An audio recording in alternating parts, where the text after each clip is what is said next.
नमस्कार दोस्तों, competition academy के यूट्यूब पोर्टल पे आपका स्वागत है।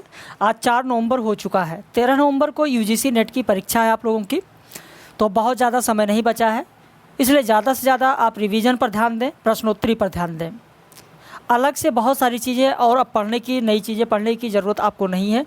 बस आप जितनी भी टेस्ट सीरीज हो रही हैं, जो प्रश्नोत्तरी हो रही है, उसे आप देखते चलें और साथ ही साथ आपने जो अपना नोट्स बनाया हुआ है, जितना पढ़ाया गया उसका नोट्स आपने बनाया है, बस उसी का आप लोग रिवीजन करते चलिए।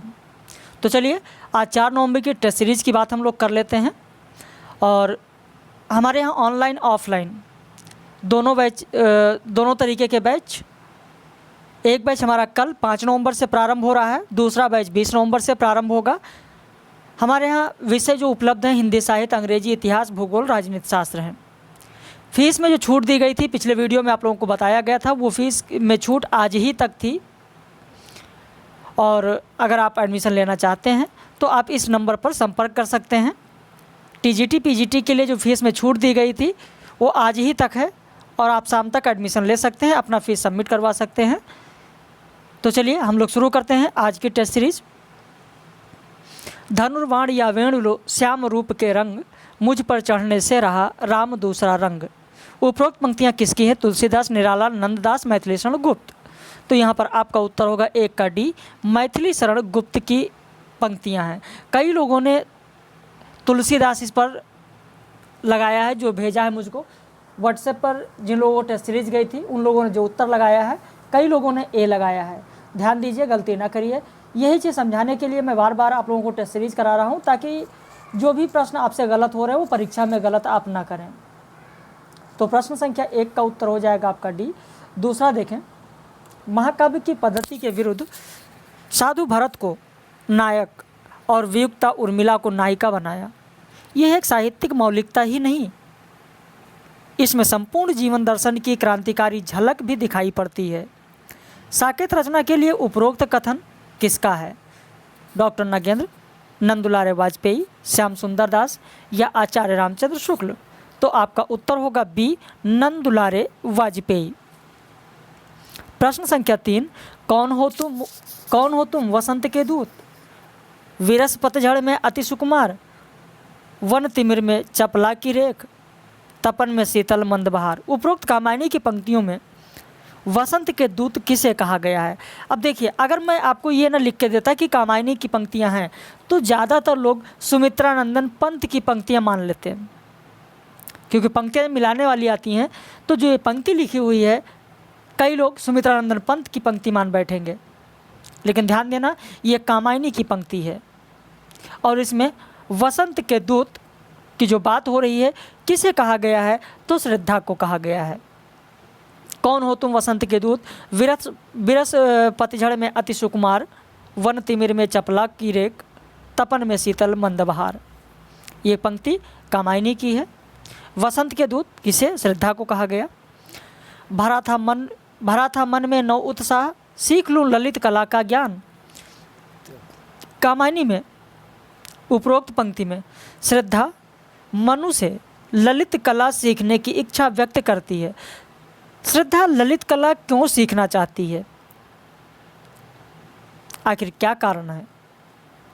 उसके पिता की इच्छा थी इसलिए सीखना चाहती है, या उसे अच्छा लगता है इसलिए सीखना चाहती है, या गांधार निवासी ललित कला प्रेमी होते हैं इसलिए सीखना चाहती है, या डी कला सीखकर मनमोहक बनना चाहती है? डी विकल्प में है।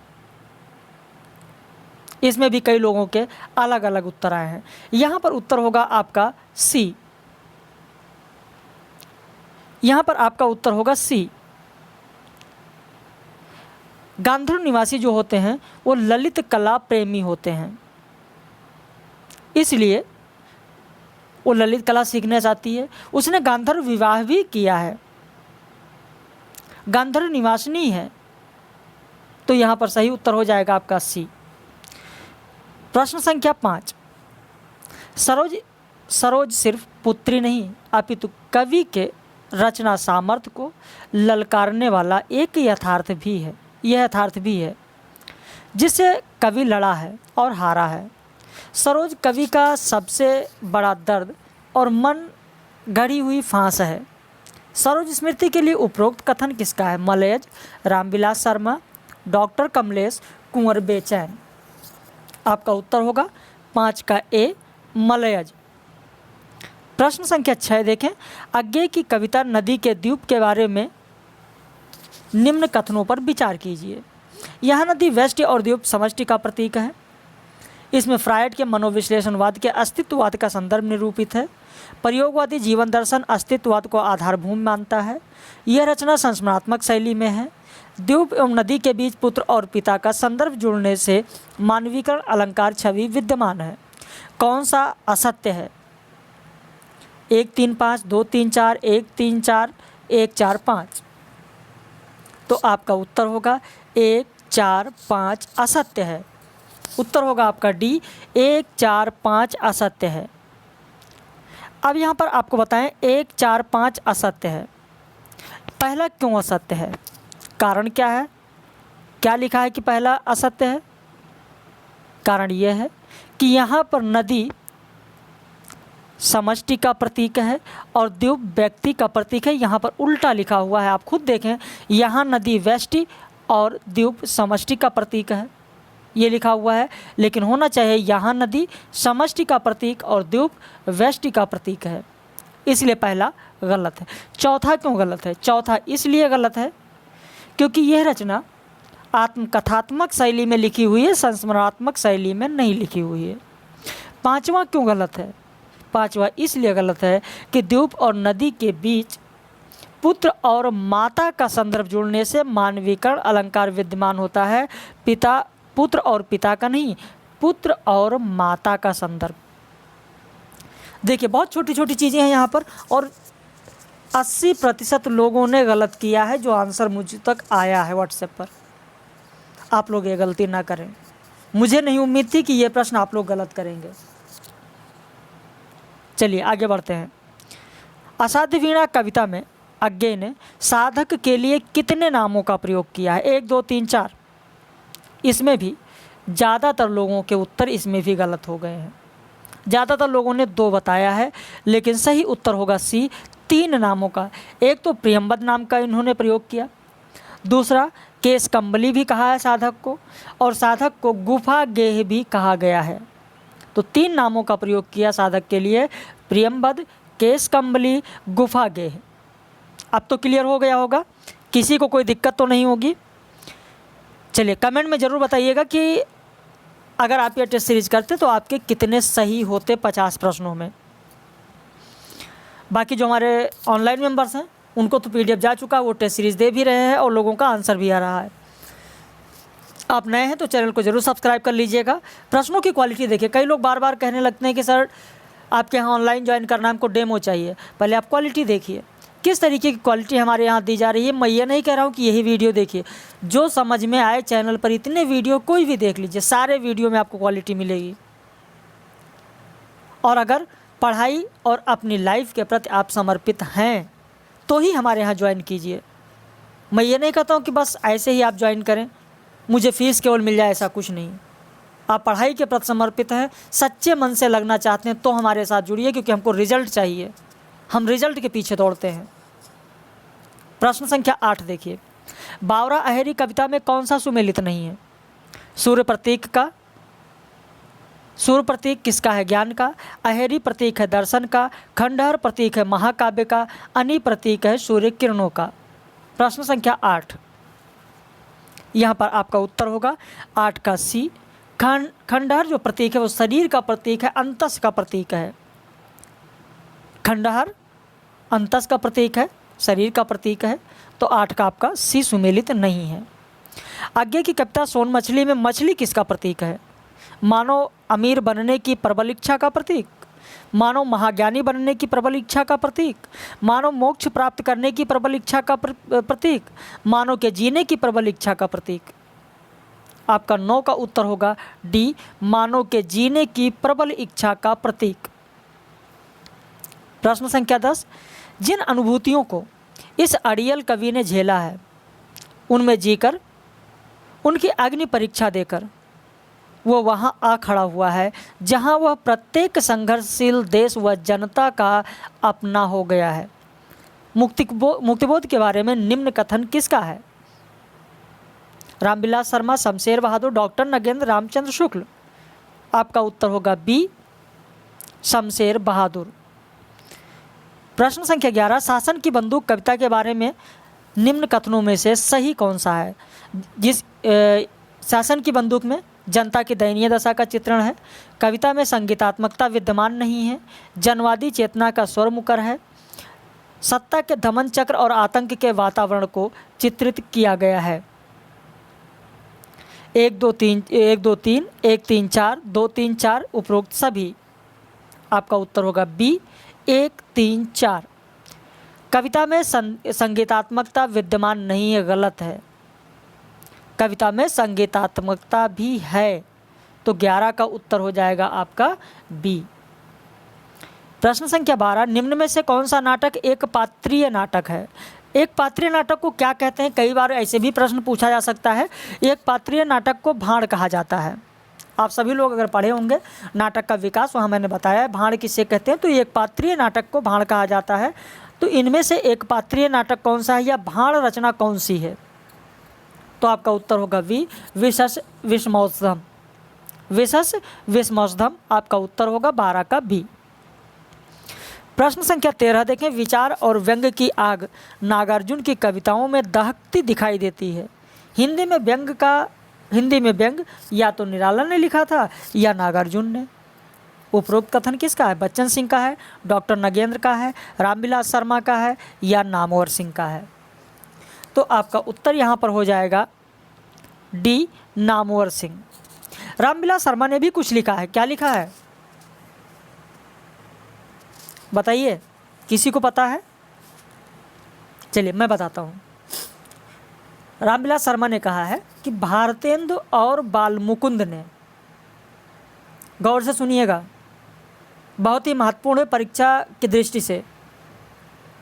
रामविलास शर्मा ने कहा कि भारतेंदु और बालमुकुंद ने हमारे साहित्य में जो व्यंग और जिंदादिली पैदा की है, नागार्जुन उसके समर्थ प्रतिनिधि हैं। तो नामवर सिंह ने क्या कहा नागार्जुन के बारे में? तो प्रश्न संख्या 13 में आपने देखा। लेकिन रामविलास शर्मा ने क्या कहा वो मैंने आपको अलग से बताया। एक बार फिर से सुन लीजिए। भारतेंदु और बालमुकुंद गुप्त ने हमारे साहित्य में जो व्यंग और जिंदादिली पैदा की है, नागार्जुन उसके समर्थ प्रतिनिधि हैं। प्रश्न संख्या 14 देखें, सर्पदंश, वसंत का एक दिन, खाली घर प्रसिद्ध कहानी संग्रह किसका है? आपका उत्तर होगा ए, रामदरस मिश्र। 14 का उत्तर होगा ए, रामदरस मिश्र। निम्न में से कौन सा सुमेलित नहीं है? नीम के फूल, गिरिराज किशोर, शादी का इश्तेहार, रविंद्र कालिया, दूसरे के पैर, ममता कालिया, एक तस्वीर के चारों ओर, विनय मोहन सिंह। प्रश्न संख्या 15 का उत्तर होगा आपका सी, दूसरे के पैर। श्रीकांत वर्मा का है, ममता कालिया का नहीं है। आप लिख लें श्रीकांत वर्मा। हरिजन सेवक कहानी के कहानीकार कौन है? यहाँ हरिजन सेवक पत्र की बात हम लोग नहीं कर रहे हैं, ध्यान देना, हरिजन सेवक कहानी की बात कर रहे हैं। मधुकर सिंह, राकेश वत्स, सुरेंद्र कुमार, धर्मवीर भारती। आपका उत्तर होगा 16 का ए, मधुकर सिंह। निम्न में से कौन सी रचना कमलेश्वर की नहीं है? राजा निर्वंशिया, जिंदा मुर्दे, नए बादल, नीली झील। आपका उत्तर होगा 17 का सी, नए बादल मोहन राकेश का है। आप कहीं लिखना चाहें लिख लें, 17 का सी होगा, मोहन राकेश का है नए बादल। प्रश्न संख्या 18 देखें, निर्मल वर्मा की कौन सी कहानियां हैं? परिंदे, जलती झाड़ी, बीच बांस में, भाग्य रेखा, कौवे और काला पानी। प्रश्न संख्या 18, विकल्प दिया 1 2 4, 2 3 4, 1 3 5, उपरोक्त सभी। तो आपका उत्तर होगा डी, उपरोक्त सभी। प्रश्न संख्या 19 देखें, निम्न में से कौन सा सुमेलित नहीं है? तीसरी हथेली, राजी सेठ, इस हमाम में, चित्रा मुदगल, दूसरा वर, रमाकांत, एक स्त्री का विदा गीत मृणाल पांडे। आपका उत्तर होगा सी, दूसरा वर। दूसरा वर रमाकांत का नहीं है। दूसरा वर फिर है किसका? विष्णु प्रभाकर का। दूसरा वर रचना किसकी है? विष्णु प्रभाकर की है, लिख लें। प्रश्न संख्या 20, 15 जमा 25 बच्चे गवाह नहीं हो सकते, कहानी संग्रह किसका है? ये दो कहानी संग्रह दिया गया है यहाँ पर। पहला कहानी संग्रह है 15 जमा 25, दूसरा है बच्चे गवाह नहीं हो सकते। ये दोनों कहानी संग्रह किसका है? आपका उत्तर होगा डी, पंकज वेस्ट। 20 का उत्तर होगा आपका डी, पंकज वेस्ट। 21 देखें, चौथी मुट्ठी, दो सुखों का एक सुख, सुहागिनी आदि कहानियाँ किसकी हैं? अगर इनमें से कोई एक आपको पता है तो भी आप सही उत्तर कर सकते हैं। चौथी मुट्ठी याद है तो भी आप बता सकते हैं। दो सुखों का एक सुख आपको पता है तो भी बता सकते हैं। सुहागिनी आपको पता है तो भी बता सकते हैं। इसीलिए मैंने यहाँ पर 3 कहानियों का नाम दिया है। आपका उत्तर होगा बी, शैलेश मटियानी। प्रश्न संख्या 22, बहुत से महापुरुष कविता की उपयोगिता को स्वीकार तो करते हैं, स्वीकार तो किसी प्रकार कर लेते हैं, पर श्रृंगार रस उनके निर्मल नेत्रों में कुछ खार सा या तेजाब सा खटकता है। देखिए कैसा व्यंग किया गया है। ये कथन किसका है? ये व्यंग्यात्मक कथन किसका है कि बहुत से महापुरुष कविता की उपयोगिता को स्वीकार तो किसी प्रकार कर लेते हैं, पर श्रृंगार रस उनके निर्मल नेत्रों में कुछ खार सा या तेजाब सा खटकता है। अब इसमें भी कई लोगों ने उत्तर जो दिया है वो महावीर प्रसाद द्विवेदी लिख के दिया है, लेकिन सही उत्तर होगा सी, पदम सिंह शर्मा। प्रश्न संख्या 23, भीष्म साहनी के उपन्यासों का सही क्रम कौन सा है? कुंतो, तमस, कड़िया, वसंती। यहाँ पर मैंने कराया भी है, आप लोगों को पता होगा। सबसे पहले कड़िया होगा, फिर तमस होगा, उसके बाद बसंती, फिर कुंतो। निम्न में से किस रचना के प्रारंभ में बाबर की प्रशंसा है? सही कर लीजिएगा, किस रचना के प्रारंभ में बाबर की प्रशंसा है? प्रश्न संख्या 24, आपका उत्तर होगा ए, आखिरी कलाम। निम्न में से दूसरे सप्तक के कवि कौन हैं? शमशेर बहादुर, धर्मवीर भारती, मुक्तिबोध, विजय देव नारायण शाही। विकल्प है 1-3, 1-4, 2-4, 1-2। तो आपका उत्तर हो जाएगा डी, 1 और 2, यानी शमशेर बहादुर और धर्मवीर भारती ये दूसरे सप्तक के कवि हैं। प्रश्न संख्या 26, निम्न में से उपन्यास और उपन्यासकार का असंगत विकल्प कौन सा है? श्यामा स्वप्न, ठाकुर विनय मोहन, श्यामलता, किशोरीलाल गोस्वामी, दिव्या, यशपाल, नीला चांद, शिव प्रसाद सिंह। अब इनमें से सुमेलित कौन सा नहीं है? तो पहला सुमेलित नहीं है, क्योंकि श्यामा स्वप्न ठाकुर जगमोहन का है, ठाकुर विनय मोहन नहीं। और कई लोगों ने गलत कर दिया, जल्दबाजी में गलत किया है। कई लोगों ने जल्दबाजी में गलत किया है, क्योंकि यहाँ लिखा है ठाकुर विनय मोहन, जबकि सही नाम है ठाकुर जगमोहन। श्यामा स्वप्न किसकी रचना है? तो ठाकुर जगमोहन की है, ना कि ठाकुर विनय मोहन। मैंने जानबूझकर ऐसे कुछ प्रश्न बनाए हैं कि आप लोग जल्दबाजी करते हो और प्रश्न गलत होगा। अगर यहाँ गलत करोगे तो परीक्षा में गलती नहीं होगी। व्योमकेश दरवेश के लेखक कौन है? ये तो रटा हुआ प्रश्न आप लोगों का है, विश्वनाथ त्रिपाठी। प्रश्न संख्या 28 देखें, अष्टछाप के कवियों का जन्मकाल के अनुसार सही क्रम क्या है? ये भी मैं आपको करा चुका हूँ। 8 कवियों का मैंने करा दिया था, यहाँ रिवीजन के लिए मैंने केवल दे दिया है। पहला विकल्प होगा। 29 में देख लीजिए, इसमें भी अष्टछाप के कवियों का सही क्रम क्या होगा? तो यहाँ पर भी आपका ए होगा, कराया जा चुका है। प्रश्न संख्या 30, निम्न में से कौन सा सुमेलित नहीं है? अन्या से अनन्या जो कि प्रभा खेतान की रचना है, आत्मकथा विधा की रचना है। वह देवता नहीं राजेंद्र यादव की रचना है, जो कि कहानी विधा की रचना है। एक बूंद सहसा उछली अज्ञे की रचना, जो कि यात्रा वृत्तांत है। एक कंठ विस्पाई दुष्यंत कुमार का, जो कि गीत नाट्य है। अब इनमें से कौन सा सुमेलित नहीं है? तो आपका हो जाएगा बी। वह देवता नहीं राजेंद्र यादव का जो लिखा हुआ है ये कहानी विधा की रचना नहीं है बल्कि संस्मरण है। आप लिख लें, वह देवता नहीं संस्मरण है, ना कि कहानी। कालक्रमानुसार निम्न आचार्यों का सही क्रम क्या होगा, ये भी कई बार आपको मैं करा चुका हूँ। आपका उत्तर होगा, सबसे पहले होंगे वामन, फिर भोजराज, फिर रुयक और फिर उसके बाद विश्वनाथ। मैंने कालक्रम भी लिखवा दिया आप लोगों को, याद होगा। इकाई 3 में मैंने पूरा विस्तृत करा दिया है और टेस्ट सीरीज में भी मैंने कराया है। प्रकाशन वर्ष के अनुसार किसका प्रकाशन सबसे बाद में हुआ? हिंदी प्रदीप, जो कि इलाहाबाद से प्रकाशित होता था, जिसके संपादक बालकृष्ण भट्ट थे। ब्राह्मण पत्रिका, जो कि कानपुर से प्रकाशित होती थी, जिसके संपादक प्रताप नारायण मिश्र थे। चांद पत्रिका, जिसका प्रकाशन प्रयाग से होता था, महादेवी वर्मा संपादक। हंस पत्रिका, जिसका बनारस से प्रकाशन होता था, बाद में दिल्ली से होने लगा। प्रेमचंद, जिसके संपादक रहे हैं। किसका प्रकाशन सबसे बाद में हुआ है? तो आपका उत्तर होगा डी, हंस पत्रिका का। प्रश्न संख्या 33, सूरदास के दृष्टिकूट पदों का संकलन कौन सा है? साहित्य लहरी, सूरसागर, सुरसारावली। विकल्प है 1 3, 2 3, केवल 2, केवल 1। तो आपका उत्तर होगा डी, केवल 1, यानी साहित्य लहरी सूरदास के दृष्टिकूट पदों का संकलन है।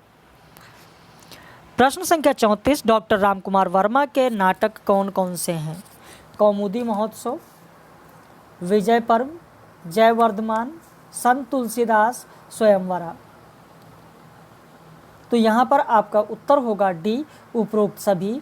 ये सभी नाटक रामकुमार वर्मा के हैं, चाहे वो कौमुदी महोत्सव हो, चाहे वो विजय पर्व हो, जयवर्धमान हो, संत तुलसीदास हो या स्वयंवरा हो।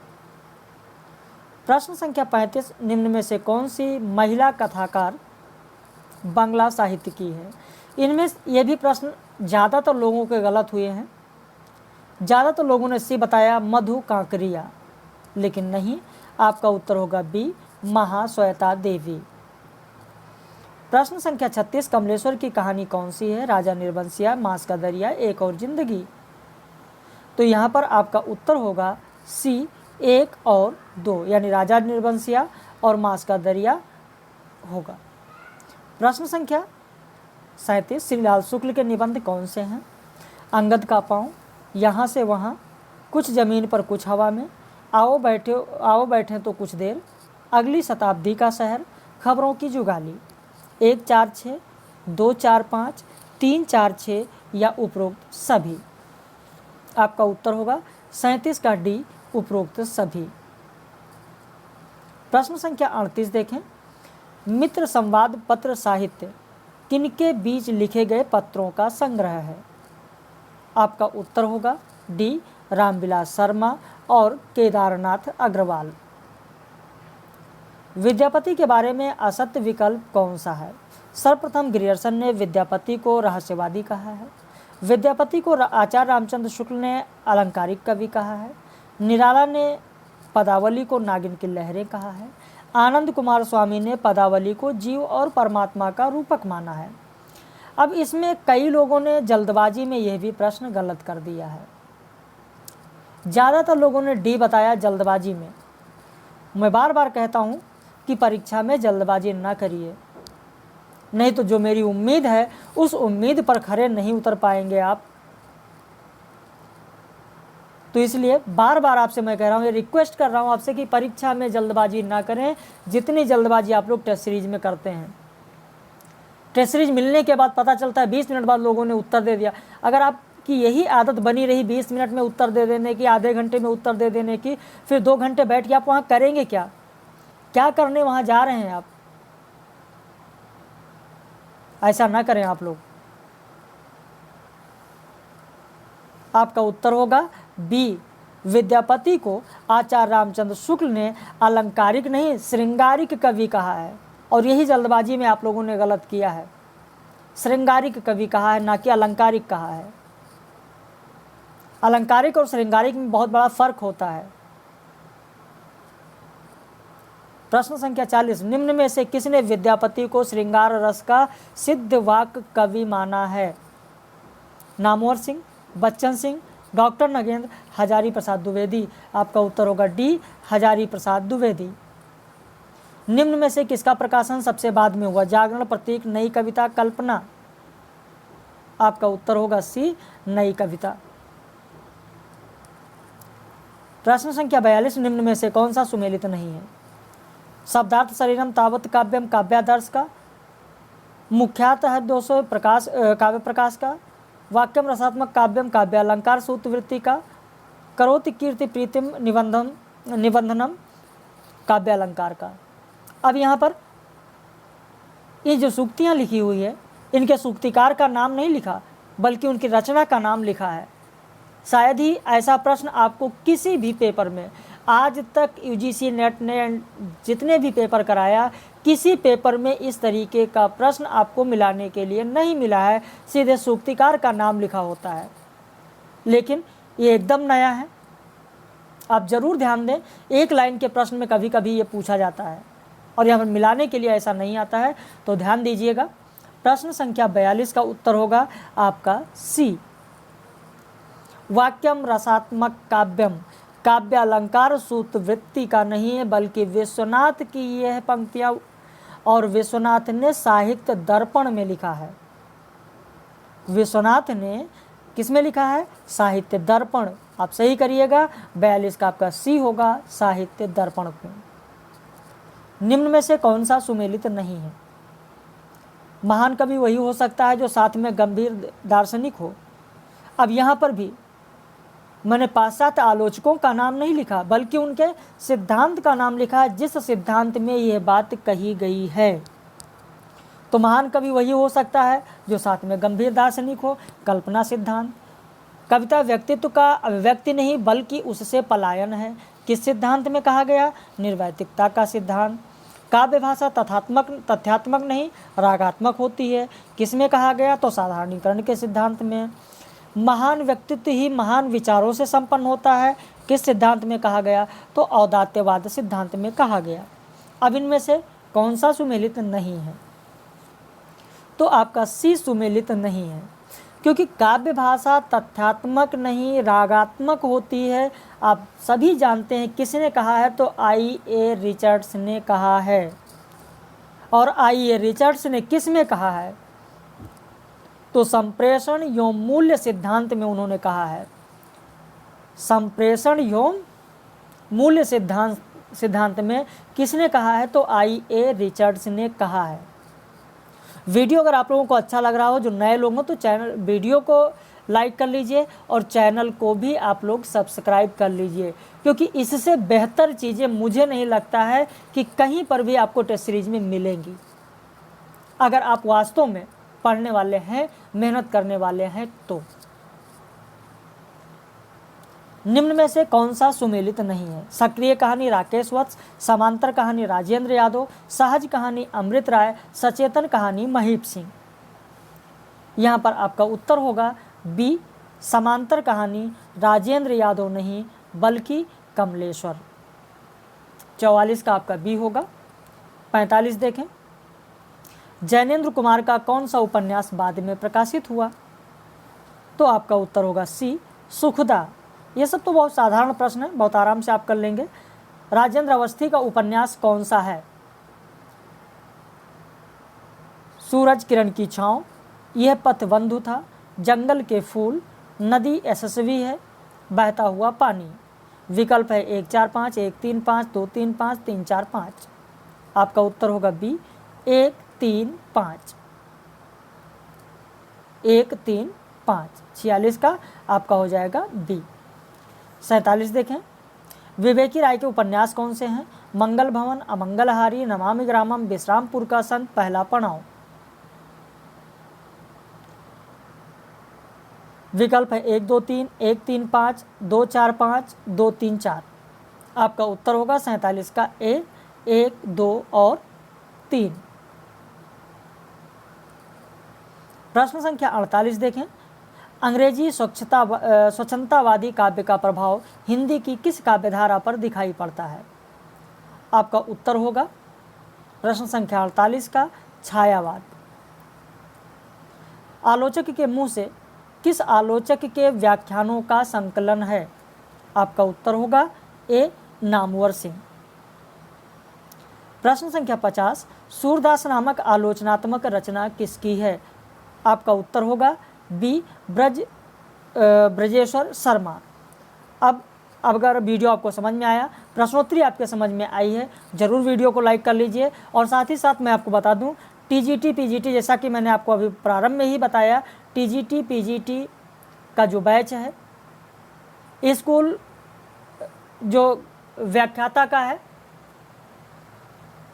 राजस्थान में जो वैकेंसी आई है उसका भी बैच, ये सारे बैच टीजीटी पीजीटी के और व्याख्याता के से कंबाइंड चलेंगे। राजस्थान की जो वैकेंसी है, उत्तराखंड की जो वैकेंसी है, वहाँ से भी जितने लोग हैं वो सारे लोग जुड़ सकते हैं, कोई दिक्कत नहीं है। बस जो चीज़ें अलग से हैं उन्हें अलग से करा दी जाएंगी स्पेशली। तो आप सभी लोग जुड़ें, मेहनत करें, लेकिन वही लोग जुड़ें जो वास्तव में मेहनत करना चाहते हैं, वास्तव में जिनके अंदर ललक है कुछ करने की। आप अपने मित्रों को बता सकते हैं, अपने सहयोगियों को बता सकते हैं कि अगर वो जुड़ना चाहते हैं तो जुड़ सकते हैं। हमारा ऑनलाइन ऑफलाइन दोनों बैच प्रारंभ हो रहा है, एक कल 5 नवंबर से और एक 20 नवंबर से। यूजीसी नेट के बाद 13 नवंबर के बाद 15 नवंबर से यूजीसी नेट के लिए एडमिशन होगा और 20 नवंबर से उसका भी बैच प्रारंभ होगा। ये सारी जानकारी ऊपर दिए गए नंबर पर आप प्राप्त कर सकते हैं।